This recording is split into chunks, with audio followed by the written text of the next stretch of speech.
नमस्कार आप सभी का गोल्डन जगत 21 में। तो फ्रेंड्स फाइनली फिजिक्स का जो है सबसे ज़्यादा कंफ्यूजिंग टॉपिक होते हैं वो लेके आ चुका हूँ, लेकिन आसान शब्दों में मैं सारी चीज़ें समझा दूंगा। आप सबको पता है कि अभी हम लोग साइंस को कवर कर रहे हैं और ये जो वीडियो अभी आप देख रहे हैं, जो कि हम लोग भौतिक विज्ञान को कंप्लीट कर रहे हैं फिजिक्स को। तो चैप्टर का नाम ही है, आप सब यहाँ पे देख पा रहे हैं, कार्य, ऊर्जा और शक्ति। ठीक है, इंग्लिश में वर्क, पावर एंड एनर्जी। आपके सामने यहाँ पे सब कुछ है। ठीक है, क्वेश्चन कैसे कैसे पूछे जाएंगे एग्जाम में, और जितना यार बता दूंगा उसके बाहर क्वेश्चन नहीं जाएगा, मैं कई बार बता चुका हूँ। अगर आप इस चैप्टर को पढ़ना चाहे खुद से, अगर आपको लगता है कि मुझे एनसीईआरटी भी पढ़ना चाहिए, जो कि एनसीईआरटी का सारे पॉइंट, और आपको ये सारे पॉइंट एनसीईआरटी में भी नहीं मिलेगा, एक जगह नहीं मिलेगा, मैं आपको बता चुका हूँ। ठीक है, तो आप 9th क्लास की एनसीईआरटी और 11th क्लास की एनसीईआरटी में ये दोनों जगह ये टॉपिक आपको दिख जाएगा। तो चाहे तो जाके आप खुद से पढ़ सकते हैं, क्योंकि अगर मैं आपको पढ़ाता हूँ तो वो दोनों का कंपैरिजन यहाँ पे मेंशन कर देता हूँ। तो आशा करते हैं ये डाउट क्लियर। एक छोटा सा प्रश्न यहाँ से पूछ लिए जाते हैं कि कार्य का जो है क्षय मात्रा क्या होता है। ये छोटा सा प्रश्न हालांकि यहीं पे मैं लिख दिया हूँ, अभी मैं डेफिनेशन समझाऊंगा कि कार्य क्या होता है ना। कार्य जो है ऋणात्मक कब होगा, धनात्मक कब होगा, शून्य कब होगा, प्रश्न यहीं से पूछे जाते हैं, सब कुछ बताऊंगा। ठीक है, एक एक करके। जब 90 cos 90 डिग्री अगर बनता है, cos 90 डिग्री जो बनता है, या फिर cos 90 डिग्री का कोण बनता है, तो कार्य क्या होगा। 180 डिग्री का बनेगा तो क्या होगा, 0 डिग्री का कोण बनेगा, cos 0 डिग्री का कोण बनेगा तो क्या कार्य क्या होगा। बहुत छोटे छोटे ये तो पॉइंट तो छोटे छोटे हैं, लेकिन यहाँ से प्रश्न भर भर के पूछे जाते हैं, तो सब कुछ बता दूंगा इस वीडियो में। ठीक है, तो सबसे पहले यहाँ पे देख लीजिएगा भाई, कार्य का जो ऐसा मात्रक होता है ये न्यूटन मीटर या फिर आप इसे जूल कहते हैं। जूल एक व्यक्ति का नाम है, अभी मैं बता दूंगा, जो कि इसके बारे में बताया था। ठीक है, उसके बाद यहाँ पे सीजीएस पद्धति में अगर कार्य का मात्रक पूछा जाए तो आंसर हो जाएगा अर्ग। ध्यान रखिएगा, और आप सबको पता है कार्य क्या है, एक अदिश राशि है, और सदिश राशि और अदिश राशि में आपको बहुत कायदे से पढ़ाया हूँ। कार्य की बीमा की मैं बात कर लूँ तो ये ध्यान में रख लीजिएगा, क्योंकि यहाँ से प्रश्न पूछे जाते तो ये MLT स्क्वायर, ये टी है MLT, सॉरी MLT नहीं, ML स्क्वायर टी पावर जो है -2 है, यहाँ पे देख सकते हैं, तो ये इसका बीमा है। तो ये कुछ पॉइंट जो है आप थोड़ा सा ध्यान रखेंगे। ध्यान कैसे रखेंगे, तो मल्टीपल टाइम रिवीजन कर लीजिएगा, ये जरूरी होता है। ठीक है, चलिए, तो ये तो कुछ बेसिक बातें था। अब हम लोग जो बढ़ते हैं आगे, पहले आपके मन में ये क्वेश्चन आएगा, सर ये कार्य का डिफिनेशन क्या है। तो भाई नाम से ही पता चल रहा होगा भाई, वर्क, तो ये है क्या, तो लिख भी दिया हूँ और मैं आपको अभी समझा भी दूंगा, जरा सा देख लीजिएगा। ठीक है, तो कह रहा है कि जब किसी वस्तु पर बल लगाकर उसकी स्थिति में परिवर्तन किया जाता है, तब यह क्रिया जो है, जो हम लोग काम करते हैं ना, वो क्रिया क्या कहलाता है, कार्य कहलाता है। ये छोटा सा देखो भाई, ये आम बोलचाल की भाषा है, लेकिन फिजिक्स का कंसेप्ट थोड़ा सा इसके बाहर हो जाता है। क्यों, मैं आपको अभी बताऊंगा। तो एग्जाम्पल के तौर पे, अगर आप साइकिल चला रहे हैं तो ये भी आप काम कर रहे हैं। अगर एक खेल रहे हैं तो खेलना भी एक तरह के कार्य है। आप पढ़ रहे हैं, आप पूरा कर रहे हैं भाई पढ़ को, है ना, तो ये भी एक तरह का काम है। किसान का हल चलाना, किसान अगर हल चलाते हैं तो ये भी काम है, जो भी आप क्रिया कर रहे हैं और ये कंप्लीट हो रहा है, तो ये कार्य कहलाता है। Doubt clear. अब आप कहिएगा सर क्या क्वेश्चन यहाँ से पूछे जाते, तो नहीं, यहाँ से क्वेश्चन पूछे नहीं जाते हैं। ये जो अभी मैं पॉइंट बताऊं, ये आपकी समझ के लिए है। क्वेश्चन कैसे पूछे जाएंगे आगे मैं बताऊंगा। हाँ, ये जो चार्ट मैंने आपको दिया कि कार्य का ऐसा मात्रा क्या होता है, सीजीएस पद्धति में कार्य का ऐसा मात्रा क्या, सॉरी सीजीएस पद्धति में कार्य का जो मात्रा क्या होता है ना, यूनिट क्या होता है, कार्य सदिश राशि है या आदिश राशि है, उसका बीमा क्या होता है। तो ये 3-4 क्वेश्चन यहाँ से बनते हैं, और थोड़ा सा ध्यान में रख लीजिएगा। ठीक है, अब आगे बढ़ जाते हैं।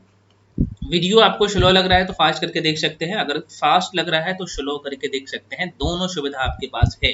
ठीक है, चलिए, तो कार्य की जो है, अभी ये पॉइंट बहुत ही महत्वपूर्ण है, जरा सा देखिएगा, यहाँ से प्रश्न पूछ लिया जाता है। ठीक है, तो कार्य का माप जो है ना, कार्य की माप, एक बार दोबारा सुनिए, मैं बोल रहा हूँ कार्य की माप, या फिर आप साधारण शब्द में काम भी बोल सकते हैं। ठीक है, तो कार्य की माप लगाए गए बल तथा बल की दिशा, जो बल का दिशा होगा, तो कह रहे कि बल की दिशा में वस्तु के विस्थापन के गुणनफल के बराबर होता है।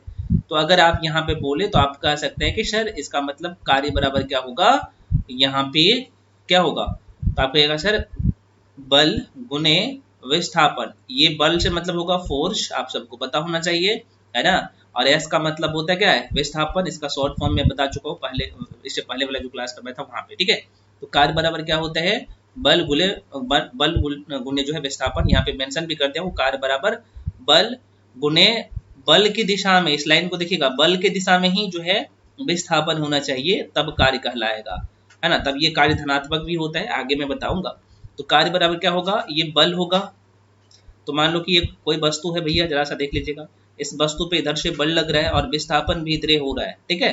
तो ध्यान रखिएगा, तो यहाँ पे बल भी लग रहा है और यहाँ पे विस्थापन भी एक ही दिशा में हो रहा है। तो भाई कार्य का जो धनात्मक मान कब होगा, तो आप कहिएगा कार्य बराबर क्या होगा भाई, बल गुने बल की दिशा में विस्थापन, ठीक है। यहाँ पे लिख भी दो, W बराबर F गुने S। W से मतलब होगा यहाँ पे कार्य, है ना, वर्क, है ना। और F का मतलब क्या होता है, फोर्स होता है, और S का मतलब क्या होता है, विस्थापन होता है, डिस्प्लेसमेंट होता है। तो आप कहिए सर विस्थापन का तो डिस्प्लेसमेंट होता है, तो D क्यों नहीं लिखते हैं, D भी लिख सकते हो, लेकिन इसे S से विस्थापन को हम लोग सूचित करते हैं फिजिक्स की भाषा में, ठीक है। तो डाउट क्लियर, डाउट नहीं रहना चाहिए। और मैं ये मान के पढ़ाता हूँ कि भाई एकदम बेसिक से हम लोग सारी चीजें कवर कर रहे हैं, ठीक है। जिनको आ रहा होगा ये चीज, तो उनको लग रहा होगा कि सर क्या ये बच्चे वाले चीज बता रहे हैं, बच्चे वाली चीज नहीं है भैया, ठीक है। प्रश्न यहाँ से बनते हैं। अब आगे बढ़ जाते हैं, एक क्वेश्चन थोड़ा सा ध्यान रखिएगा, हालांकि ये क्वेश्चन यूपीएससी में एक बार पूछा गया था, एक या दो बार मैंने देखा था, यूपीएससी के सीडीएस के एग्जाम में, ठीक है। यूपीएससी के द्वारा कंडक्ट किया जाता है, आपको पता होना चाहिए।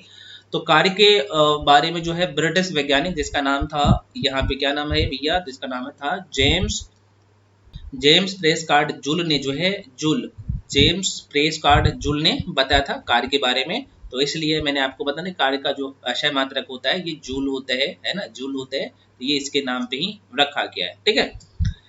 कार्य की मैं बात करूं तो कार्य जो है बल की दिशा में विस्थापन होना चाहिए, बल की दिशा में ही विस्थापन होना चाहिए, बल की दिशा में विस्थापन होना चाहिए, तब जो है कार्य होगा। ये बेसिक बातें मैं आपको बता चुका हूं, ओके, ठीक है फ्रेंड्स। चलिए आगे बढ़ जाते हैं भाई। ये सारे पॉइंट बहुत ही महत्वपूर्ण है, मैं फिर से कह रहा हूँ, आपको एक एक चीजें समझा दूंगा, आपको घबराने की जरूरत करते ही नहीं, ठीक है।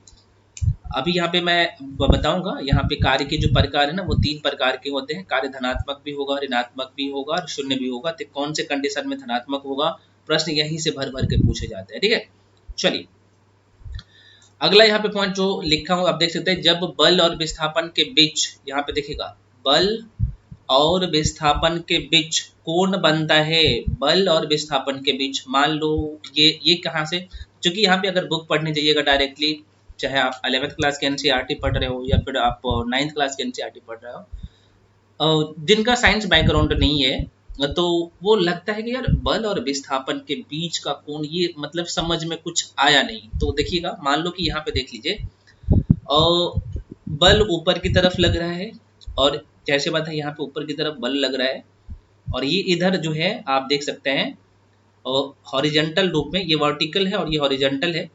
तो इधर जो है इस साइड तरफ देख रहे हैं, पूर्वी की तरफ, और ये नॉर्थ की तरफ है। तो यहाँ पे विस्थापन हो रहा है, ठीक है।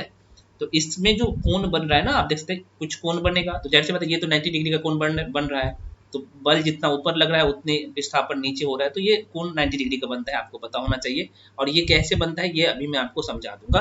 अभी तो ये इस लाइन को मैं समझा रहा हूँ, क्योंकि बुक में तो ये देखा हुआ तो मिल जाता है, मतलब कि लिखा हुआ तो मिल जाता है, हमें समझ में नहीं आता कि भाई ये है क्या, तो समझना चाहिए। और फिजिक्स मैं फिर से कर रहा हूँ, बहुत सारी चीजें फिजिक्स का ऐसा है ना भाई, कंसेप्ट आपका क्लियर होना चाहिए, तभी आप क्वेश्चन को सही कर पाएंगे।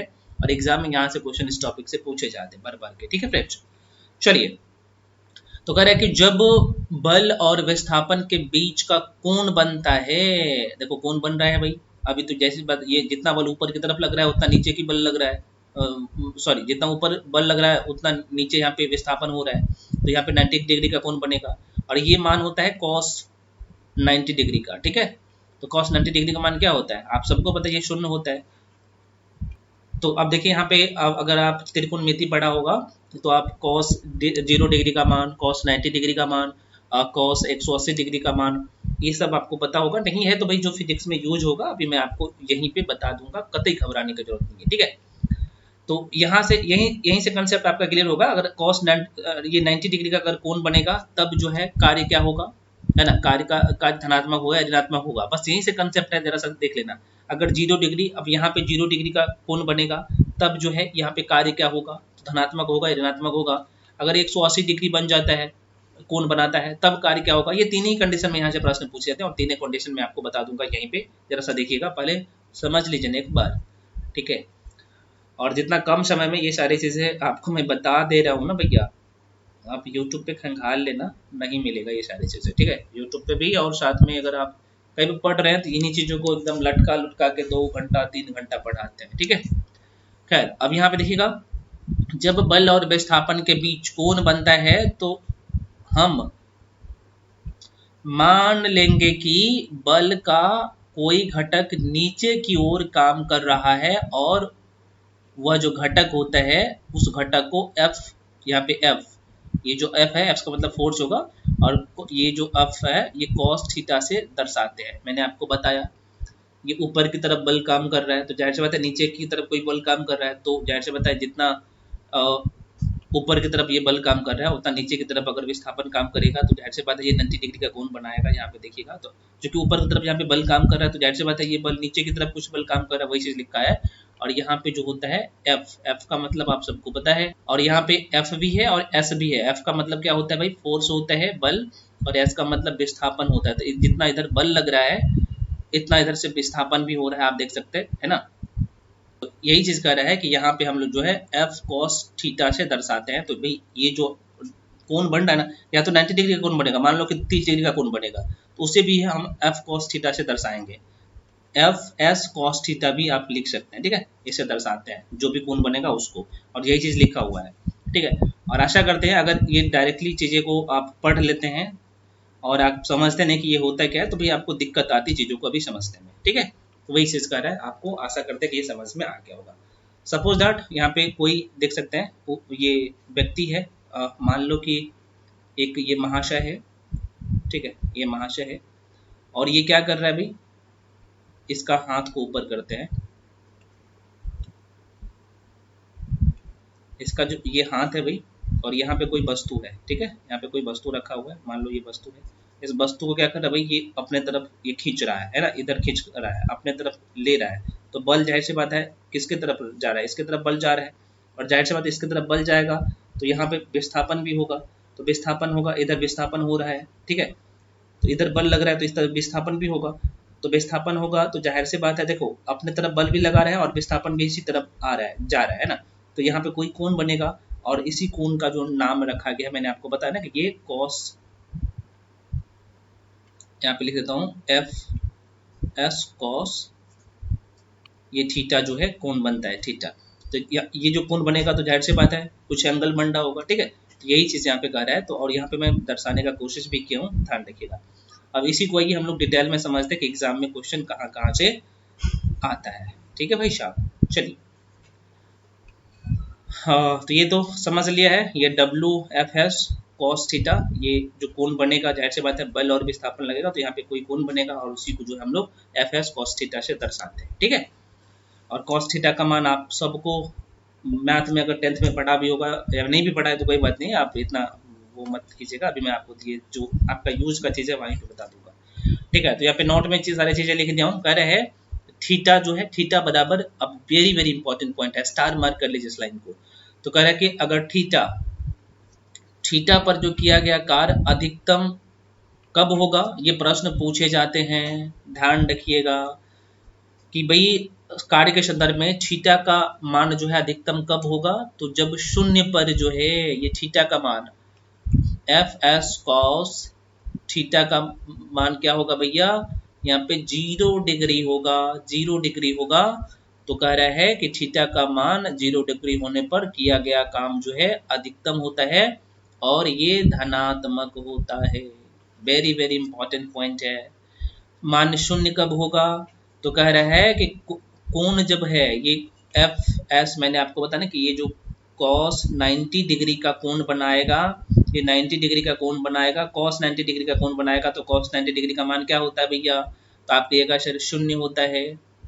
तो कह रहा है कि जब मान शून्य होगा तो यहाँ पे न्यूनतम लिखा हूँ, ठीक है, तो ये मान क्या होगा, न्यूनतम होगा, लिख भी दिया हूँ, ध्यान रखिएगा। चलिए, अब प्रश्न यहीं से पूछे जाते हैं, ठीक है, जरा सा देखिएगा ये किस कौन से कंडीशन में ऐसा हो सकता है, जरा सा देखिएगा, ठीक है ना। एक बार में अगर वीडियो में समझ में ना आए तो दोबारा देखिएगा, और उसके बाद भी नहीं आए तो पूछ लीजिएगा, हम आपके लिए ही हैं और सारी चीज़ें मैं आपको बता भी देता हूँ, ठीक है। तो कार्य की प्रकार की मैं बात कर लूँ भैया, तो कार्य 3 प्रकार के होते हैं, है ना। यहाँ पे कार्य जो है मुख्यतः 3 प्रकार के होते हैं, लिख भी दिया हूँ। कार्य धनात्मक भी होगा, ऋणात्मक भी होगा और शून्य होगा। तो कार्य जो है, काम बोलिए, धनात्मक कौन से कंडीशन में होगा, ऋणात्मक कौन से कंडीशन में होगा और शून्य कौन से कंडीशन में होगा। इसका एग्जाम्पल को भी, इसका जो एग्जाम्पल है उसे भी अभी हम लोग देखने वाले हैं, और ये देखना भैया जरूरी है, और परीक्षा में प्रश्न चूंकि आते हैं यहाँ से, तो इसलिए जानना जरूरी है। अच्छा, एक चीज मैं यहाँ पे क्लियर कर दूं, इससे पहले जो भी क्लासेस मैं आपको करवा दिया हूँ, तो आप लोग क्या करिए, पहले वीडियो को देखिए, है ना। वीडियो स्लो है, मुझे पता है, वीडियो अगर स्लो लग रहा है ना, इससे पहले जो भी क्लासेस हो चुके हैं आप लोगों का, तो उसका वीडियो देखिए, उसके बाद पीडीएफ को बार बार रिवीजन करिए। मैं कह रहा हूँ ना, उसको करिए, रिवीजन करिए, और उसके बाद आप मॉक टेस्ट लगाइए, बहुत अच्छा परफॉर्मेंस होगा। मॉक टेस्ट में जो कुछ क्वेश्चन नहीं बनता है तो जाहिर सी बात है आपका समझ तो उस टॉपिक पे अच्छे से हो गया होगा। अब आप उस क्वेश्चन को देखेंगे तो आपको पता लग जाएगा कि अच्छा ये क्वेश्चन उस टॉपिक का है, तो आराम से जाकर उस टॉपिक पे अच्छे से मेहनत करिए। यही अप्रोच होता है पढ़ने का, यही तरीका होता है पढ़ने का, ठीक है। चलिए, हाँ, यहाँ पे आप देख लीजिएगा। हाँ, तो सबसे पहले हम लोग देखते हैं, मैंने आपको बताया कि भाई कार्य जो है, कार्य के प्रकार, तो ये 3 प्रकार के होते हैं। तो पहला जो है धनात्मक, यहाँ पे देखिए धनात्मक जो कार्य होगा, ये कौन से कंडीशन में होगा, कार्य जो है धनात्मक।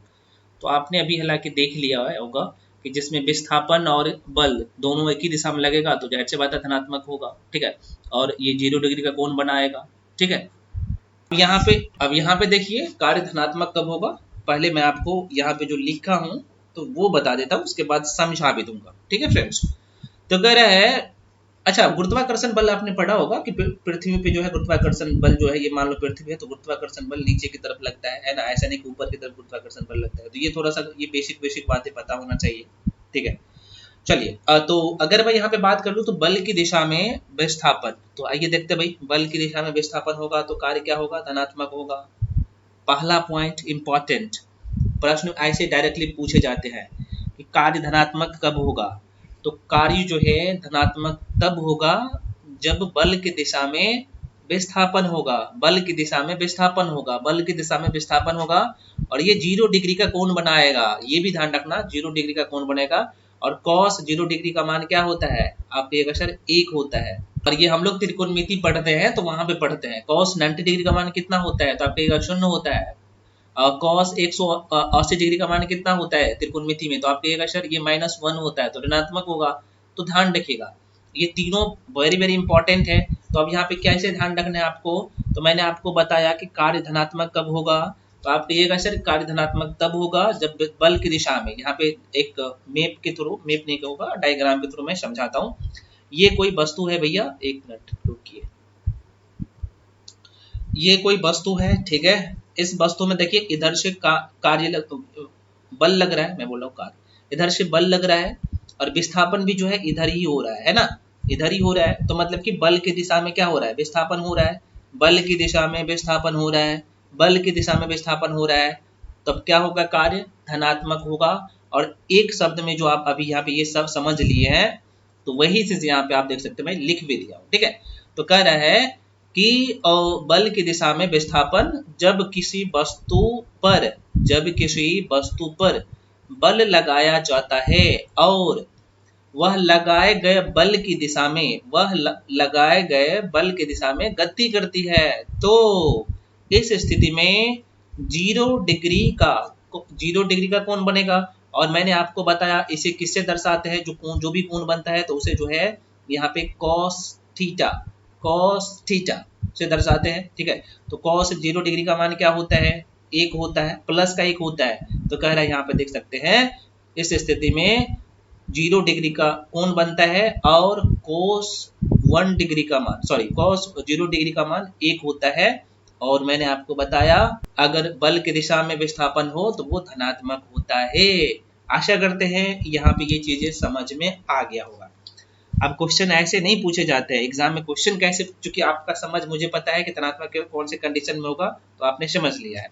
अब क्वेश्चन यहाँ से पूछे जाता है, कार्य अच्छा, ऐसा जो स्थिति बनेगा तो स्थिति में कार्य जो है धनात्मक होगा और सर्वाधिक होगा, ये बेसिक बात है। अब एग्जाम्पल देखिए आपके पेपर में ये जो एग्जाम्पल है ना आते हैं, ठीक है। क्वेश्चन कैसे पूछेगा, जब बैलों की जोड़ी है ना, बैलों की जोड़ी, बैलों की जोड़ी, बैल मतलब समझ रहे ना, बैल। इससे पहले चलो पहले इसी एग्जाम्पल को समझ लीजिए, उसके बाद दूसरा एग्जाम्पल मैं यहाँ पे लूंगा। तो कह रहे कि जब बैलों की जोड़ी किसी हल को खींचती है ना, हल यार कैसे बनाऊं, और चलो ये ऐसा ही रहता है क्या, नहीं यार बन रहा है, एक मिनट देख लेता हूँ। हल, चलो ये पालो है भाई, ये हल है, ठीक है, ये फार लगा हुआ है, यहाँ पे पकड़ने वाला है, ठीक है। और जाहिर सी बात है दो बैल, एक बैल इधर रहेगा, एक बैल इधर रहेगा, और हल को इधर खींचेगा आगे की तरफ, ठीक है। तो यही चीज कह रहा है, जरा सा देखिएगा।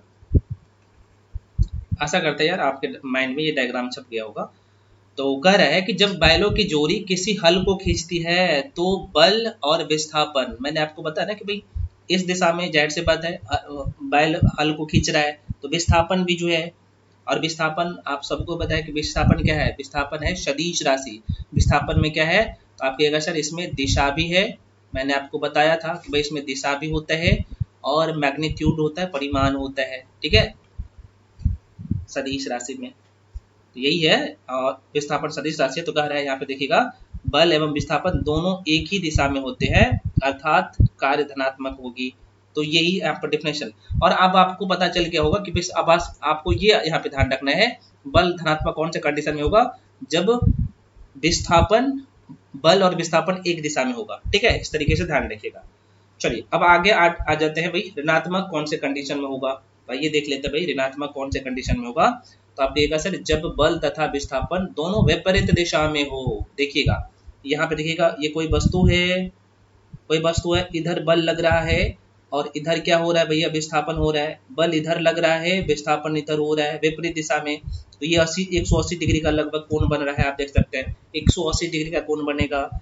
और कॉस 180 डिग्री का मान कितना होता है, तो आप कहिएगा सर -1 होगा, मतलब ऋणात्मक होता है। देखिए एकदम कंसेप्ट है फिजिक्स का, ये जो चैप्टर है कंसेप्ट है, और बुक को अगर आप पढ़िएगा, अगर ये चीज आप समझते नहीं है तो ये होता है क्या है, कैसे ये क्लियर होगा, तो यार वही चीज आपको लगेगा टफ, ठीक है ना। और लोग मैं देखा हूँ वैसा ही पढ़ा के निकल जाते हैं, रीड करके निकल जाते हैं, ठीक है। तो फिजिक्स को समझिए, इसलिए कह रहा हूँ कि साइंस में अच्छे स्कोर लाना है तो अच्छे से पढ़िए साइंस को, है ना। और ये चैप्टर मैं फिर से कर रहा हूँ, 11th क्लास 9th क्लास की एनसीईआरटी में आपको मिलेगा, न्यू एनसीईआरटी में। आप चाहे तो खुद से जाके पढ़ सकते हैं, अगर अब तो आपने समझ लिया तो जाहिर सी बात है इस चैप्टर को तो करता उड़ा दीजिएगा। अब कह रहा है कि विपरीत दिशा में लग रहा है भाई, अगर विपरीत दिशा में बल लगेगा, बल और विस्थापन विपरीत दिशा में होगा, इतना ध्यान रखिएगा, तो ये कार्य क्या होगा, ऋणात्मक होगा। Doubt clear. तो कह रहा है कि जब बल तथा विस्थापन विपरीत दिशा में होते हैं तब बल द्वारा किया गया कार्य जो है ऋणात्मक होगा। अब एग्जाम्पल भी समझ लीजिए। तो कह रहा है यदि कोई व्यक्ति किसी वस्तु को पृथ्वी की सतह से ऊपर की तरफ फेंक रहा है, तो आप कहिएगा सर ये विपरीत कैसे होगा, तो भैया गुरुत्वाकर्षण बल नीचे की तरफ लग रहा है ना, तो बल तो नीचे की तरफ लग रहा है, आप देख सकते हैं, और वस्तु को आप ऊपर की तरफ फेंक रहे हैं, तो विस्थापन जाहिर सी बात है नीचे की तरफ हो रहा है, तो विपरीत दिशा में हो रहा है ना, तो यहाँ पे भी 180 डिग्री का एंगल बन रहा है, कोण बन रहा है, ठीक है। और इसका मान क्या, cos 180 डिग्री का मान क्या होता है, त्रिकोणमिति में अगर चाहे तो हम जाके देख भी सकते हैं। तो 3 को का मान ध्यान रखिएगा, cos 0 डिग्री का मान, cos 90 डिग्री का मान, cos 180 डिग्री का मान, ठीक है। हालांकि ये नॉमिकल यहाँ से जो है ना, नीट और जेई के एग्जाम सब में प्रश्न पूछे जाते हैं, तो आपको नॉमिकल बनाना नहीं है। अगर मैं यहाँ पे भी अगर चाहूँ तो अगर एक आधा घंटा का वीडियो और दो तो नॉमिकल भी सारे बता सकता हूँ, लेकिन आपका जरूरत ही नहीं है नॉमिकल से, कंसेप्ट आपने समझ लिया तो नॉमिकल भी बना लेंगे, मुझे पता है, ठीक है। तो कह रहा है कि यदि कोई व्यक्ति किसी वस्तु को पृथ्वी की सतह से पृथ्वी पर गुरुत्वाकर्षण बल जो है ऊपर से नीचे की तरफ लग रहा है, आप सबको पता होना चाहिए। तो कह रहा है किसी वस्तु को पृथ्वी की सतह से ऊपर जो है ऊपर उठाता है, तो गुरुत्व बल द्वारा किया गया कार्य जो है ऋणात्मक होगा, बेसिक बात है। और मैं आपको ये तरीके भी बता दिया हूँ, अगर बल विपरीत दिशा में, बल और विस्थापन विपरीत दिशा में हो तो क्या हो जाएगा, मान ऋणात्मक हो जाएगा। और ये एफ सी जो लिखे ना, एफ का मतलब क्या होता है, फोर्स होता है, कॉस्ट 180 डिग्री है ना, तो ये थोड़ा सा ध्यान रखिएगा। तो इसका मान जो है -1 होगा, मतलब ऋणात्मक होगा। चलिए शून्य कौन से कंडीशन में होगा, वेरी वेरी इंपॉर्टेंट है यार, भर भर के प्रश्न यहीं से पूछे जाते हैं। कि कार्य का मान शून्य कब होगा। तो कह रहे कि जब बल तथा विस्थापन लंबवत में होता है। लंबवत में कब होगा? तो भैया एक मान लो कि यहाँ पे कुल्ली है, ये मान लो कि भाई ये कुल्ली है, ठीक है, और ये बोझ लेके जा रहे हैं, मान लो इसके सर पे ये कुछ जो है यहाँ पे कह सकते हैं कि मान लो कि ये 30 किलो वजन का जो है कोई वस्तु है, ठीक है, और ये बेचारे चल रहे हैं। तो देखिए बल तो ऊपर की तरफ लग रहा है ना, ऊपर की तरफ बल है, और विस्थापन जाहिर से बात है आगे की तरफ होगा। ये लंबवत हो रहा है ना भैया, देख लो लंबवत हो रहा है, तो कितने का कोण बन रहा है? 90 डिग्री का कोण बन रहा है। मैंने आपको बताया कि ये 90 डिग्री का कोण बनेगा, तो cos 90 डिग्री का मान क्या होता है? तो आपके एक अक्षर ये cos 90 डिग्री का मान होता है 0।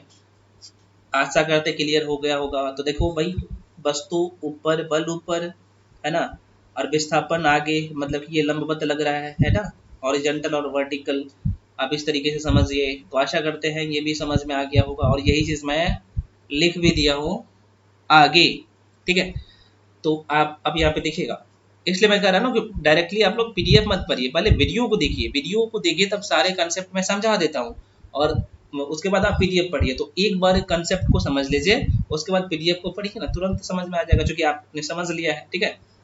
तो कह रहे कि जब बल तथा विस्थापन लंबवत दिशा में होता है तब बल द्वारा किया गया कार्य शून्य होगा। मैंने आपको बताया कि लंबवत दिशा में होगा। यहाँ पे आप देख सकते हैं बल ऊपर की तरफ लग रहा है और विस्थापन नीचे की तरफ हो रहा है, और यहाँ पे कितने डिग्री का एंगल बन रहा है? तो आपके सर 90 डिग्री का एंगल, और इसे हम लोग दर्शाते किससे हैं? तो आपके सर ये जो है F cos theta, F S भी लिख सकते हैं।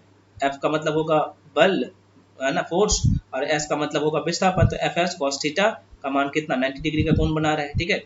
तो ये लंबवत बनेगा तो मान क्या होगा? शून्य हो जाएगा। यही चीज कह रहा है, न्यूनतम मान होगा शून्य होगा। अब कह रहा है एग्जाम्पल जरा सा देख लीजिएगा, जब कोई कुल्ली सिर पर बोझ उठाकर प्लेटफॉर्म पर चल रहा है तो वह कोई कार्य नहीं करता है। तो इसका जो कार्य होगा ये धनात्मक होगा या ऋणात्मक होगा या फिर शून्य होगा? तो भैया ध्यान रखना ये शून्य होता है, और यही प्रश्न पूछे जाते हैं, ध्यान रखिएगा ना, क्योंकि उसका कार्य जो है गुरुत्वाकर्षण बल के लंबवत लगता है, गुरुत्वाकर्षण बल के लंबवत लगता है। आप सबको पता चल गया होगा। यही भी मैं लिख भी दिया हूँ कि एफ कॉस थीटा ये 90 डिग्री का कोण बनाता है, इसका मान क्या होता है? 0, ठीक है। तो आशा करते हैं ये क्लियर हो गया है फ्रेंड्स, इतना ही आपको यहाँ से ध्यान रखना है। तो चूंकि कल के क्लास में ये टॉपिक हम लोग पूरा कर लेंगे, कल मैं आपको जो है यहाँ से अभी हम लोग कार्य को समझ लिए हैं कि कार्य क्या होता है ना, कार्य के बारे में कितने क्वेश्चन बन सकते हैं भाई यहाँ पे बता दिया हूँ सारी चीजें।